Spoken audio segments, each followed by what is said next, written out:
Hello friends, मेरा नाम है रमित और आप देख रहे हैं लर्निंग हेल्प। पिछले वीडियो में हमने डिस्कस किया था हिमाचल के निर्माण और उसमें आने वाली कठिनाइयों के बारे में और किस तरह हिमाचल को पूर्ण राज्य का दर्जा मिला।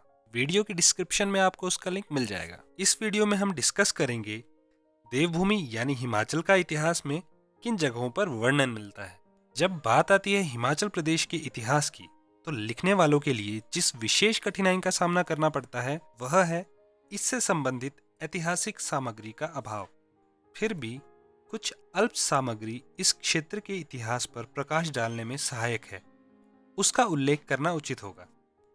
और इसे समझने के लिए हमने इन्हें कुछ मुख्य श्रेणियों में बांटा है, जैसे संस्कृत साहित्य से मिलने वाली जानकारी, पुरातात्विक सामग्री, पुरालिपियां, भवन, विदेशियों के यात्रा विवरण, वंशावलियां और लोक गाथाएं। इन्हीं पॉइंट्स को हम इंडिविजुअली डिस्कस करेंगे। संस्कृत साहित्य से मिलने वाली जानकारी, इसके अंतर्गत धार्मिक तथा अन्य साहित्य आता है। ऋग्वेद प्राचीनतम धार्मिक पुस्तक है। यह पुस्तक ईसा के 1000-1500 वर्ष पूर्व हिमाचल के आंचल में पनपी आर्य पूर्व संस्कृति पर प्रकाश डालती है। पुराण, विशेषकर विष्णु पुराण, मार्कंडेय पुराण, स्कंद पुराण आदि इस क्षेत्र के भूगोल तथा निवासियों के जीवन का उल्लेख करते हैं।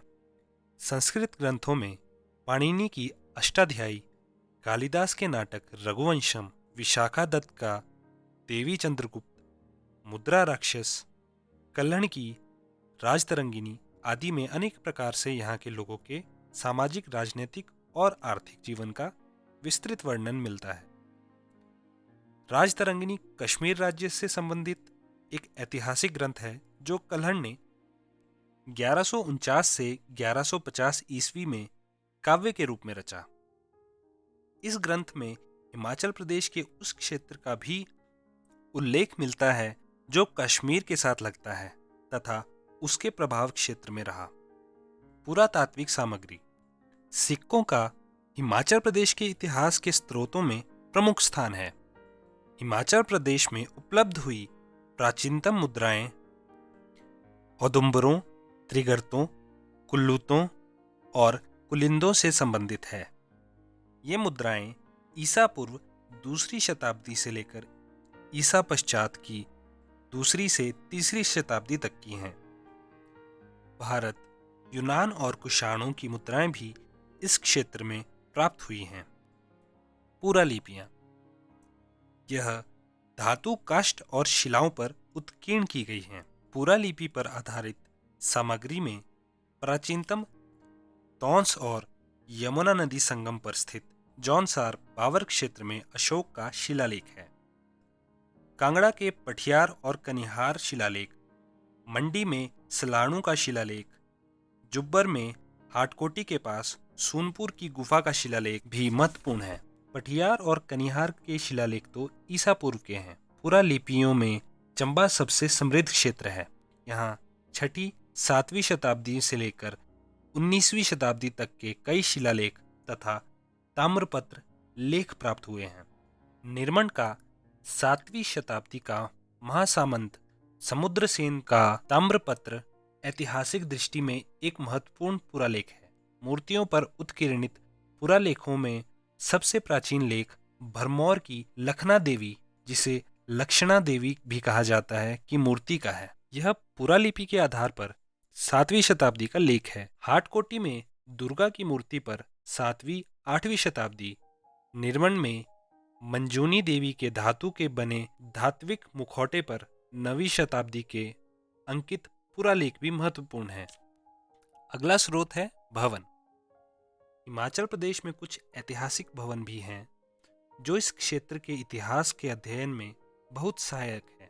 इनमें मुख्य कांगड़ा का किला, भरमौर के प्राचीन काष्ठ तथा प्रस्तर के मंदिर, कुल्लू के नग्गर, भीतरी शिमला में हाटकोटी और सिरमौर में सिरमौरी ताल के भवनाशेष तथा पुराने मंदिर और किन्नौर में कामरू, कानम तथा स्पीति में ताबो, ढंखर और की आदि बौद्ध विहार भी महत्वपूर्ण ऐतिहासिक भूमिका निभाते हैं। अगला स्रोत है विदेशियों के यात्रा विवरण। सबसे पुराना विवरण तोलामी का है। उसने ईसा की दूसरी शताब्दी में भारत के भूगोल पर लिखा है। दूसरा विदेशी एक चीनी यात्री अवेंतसांग था, जो भारत में 630 ईस्वी से 644 ईस्वी तक रहा। उसने जालंधर, कुल्लू और शूद्र राज्यों का उल्लेख किया है। महमूद गजनबी के समय से ही पहाड़ी राज्यों का पर्याप्त वर्णन किया है। अलबरूनी 1030 ईस्वी ने भी कुछ एक उल्लेख किया है। यूरोपीय यात्रियों में विलियम फिंच और थॉमस कोरियाट जहांगीर के समय में भारत आए थे। फ्रांसिस बर्नियर औरंगजेब के समय में भारत आया था और कई अन्य यात्रियों ने भी इसका विवरण किया है। वंशावलियां हिमाचल प्रदेश के इतिहास का एक और महत्वपूर्ण स्रोत है। यहाँ के प्राचीन राजाओं, राणाओं तथा ठाकुरों की वंशावलियां प्राचीन काल से ही राज परिवारों तथा सामंत परिवारों में एक ही प्रथा चली आ रही थी कि वे अपने परिवार में हुए व्यक्तियों का बड़े संयम तरीके से रिकॉर्ड रखते थे। यह रिकॉर्ड वंशावलियां कहलाती थी। इन्हें बहुत संभाल कर रखा जाता था। इन्हें राजगुरु या राजपुरोहित लिखते थे। लोक गाथाएं लोक गाथाएं भी किसी सीमा तक यहाँ के इतिहास पर प्रकाश डालती हैं। ये लोक गाथाएं लोगों तथा विशिष्ट नायकों का योगदान करती हैं। आई होप ये वीडियो आपको पसंद आया होगा। अगर आप चाहते हैं कि मैं आपके लिए ऐसे वीडियोस लेकर आता रहूं, और अगर आप चाहते हो कि मैं इस सीरीज में और वीडियोस बनाता रहूं, तो प्लीज़ कमेंट बॉक्स में अपने व्यूज़, क्वेश्चन एंड सजेशन ज़रूर लिखें। And most importantly like, subscribe and share ज़रूर करें। Till then take care. जय हिंद।